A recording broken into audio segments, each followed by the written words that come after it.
She had never heard her daughter speak. Not once, not a laugh, not a cry, not even a whisper. For 7 years, the silence in Clara's home had been louder than any scream. Doctors called it selective mutism, therapists offered hope, and teachers offered patience, but nothing changed. Her twin girls, Ivy and Isla, communicated only with their eyes, their tiny hands, and in scribbled notes. Clara had grown iron-willed from it all, strong because she had to be. Their father had abandoned them when the diagnosis came, and she'd vowed never to rely on anyone again. She became both shield and sword for her girls, a fortress of love wrapped in unbreakable armor. That was, until one winter afternoon when she met the men who would change everything. It started at a therapy center. The state had recently assigned a new special educator to the twins' case, a former soldier turned trauma counselor named Elias Ward. Clara almost didn't show up when she heard about him. A man. A soldier. No thanks. She didn't want another man marching into their lives and marching right back out. But something about Elias disarmed her the moment he entered the room. Maybe it was the way he knelt to the twins' level without speaking, just offering a soft smile and a hand-carved wooden bird.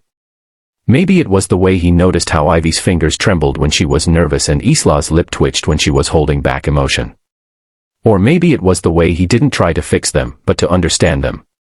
The girls didn't respond at first, and Clara watched from the corner with her arms crossed, lips pressed tight. She didn't trust Easy.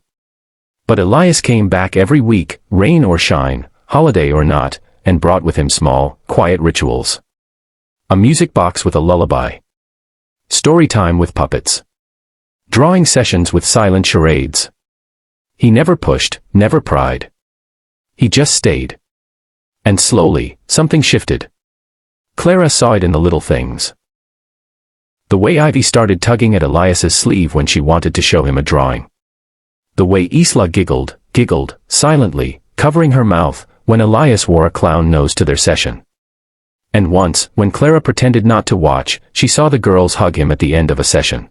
But the whisper. That happened on a rainy Thursday. Clara had arrived late, work stress pressing down on her shoulders like iron chains. She walked into the room, expecting the usual quiet playtime, but found the twins sitting close to Elias, a blanket draped around their shoulders, as he softly told a story about a soldier who had lost his voice in war and found it again in love. And then it happened. Ivy leaned forward, lips trembling. Her voice was so soft Clara thought she imagined it. "Bird," she whispered, pointing at the wooden figure Elias had given her months ago. Isla followed, almost inaudibly.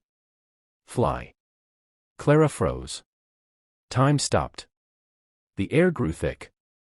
Her chest ached. Did they just, she stumbled forward, her purse falling from her hands. The girls turned to her, and for the first time in their lives, they spoke. "Hi, Mama," Ivy said. Just a whisper. Just 2 words.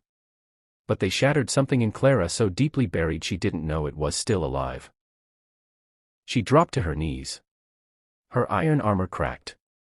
She didn't even care that she was sobbing, gasping for air as her daughters crawled into her arms, whispering tiny, broken words like magic spells that healed everything. Behind them, Elias looked away, as if the moment wasn't his to claim. But Clara saw him.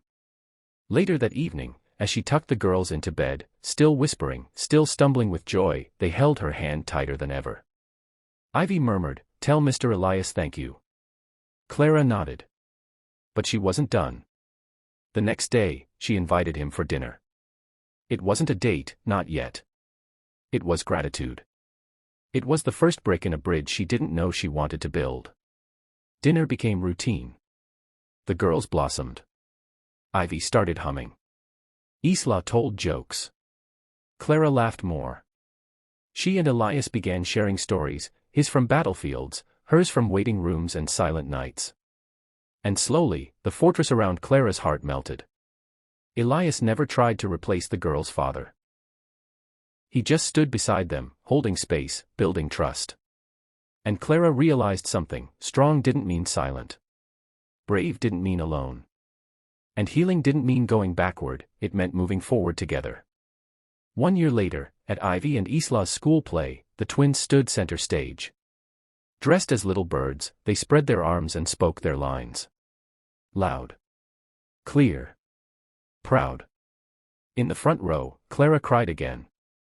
But this time, she wasn't alone. Elias held her hand.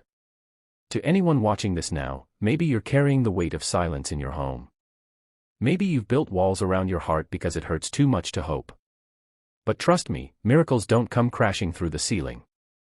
They come quietly. Gently. Like a whisper.